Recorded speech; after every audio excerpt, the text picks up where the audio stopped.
Un avvenimento importante oggi qui con Teresa Mannino che ricorda Camilleri. Sì, per noi è un avvenimento importante, ricordiamo Camilleri, ricordiamo un altro modo di fare cultura qui alla Valle dei Templi, non solo archeologia ma anche cultura fatta in un'altra maniera, raccontiamo i nostri autori, raccontiamo i nostri scrittori e nel 150° anniversario della nascita di Pirandello questa è una cosa molto importante. Tra l'altro devo dirvi che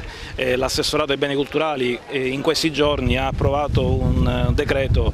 dove iscrive la Valle dei Templi, la Colimbetra, il Caos tra i luoghi della cultura in apposito registro LIM, che è un apposito registro che viene tenuto dall'assessorato sulla base di una convenzione UNESCO, per cui da oggi in poi la Valle dei Templi ha un altro modo per essere tutelata, è iscritta proprio come i luoghi di Pirandello ed è iscritta proprio al registro che è tenuto dai beni culturali. Quello di stasera è la celebrazione di un'amicizia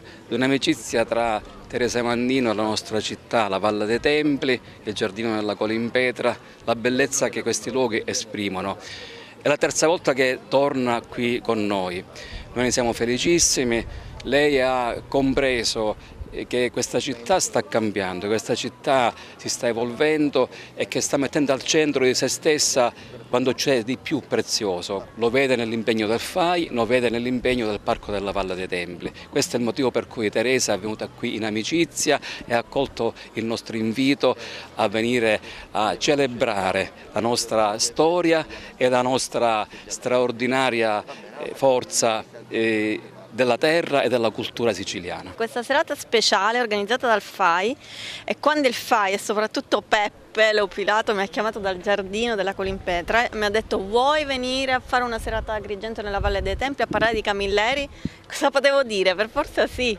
perché ho stima per Peppe, per quello che fa, perché penso che il FAI faccia qualcosa di meraviglioso per l'Italia, per tutto quello che abbiamo di bello, adesso anche per l'ambiente, quindi sono doppiamente felice, e poi perché Agrigento è sempre nei miei, come se fosse sempre un ricordo per me Agrigento, un ricordo bello, sia per quello che è stato fatto nel documentario Camilleri e anche prima per i ricordi miei di infanzia.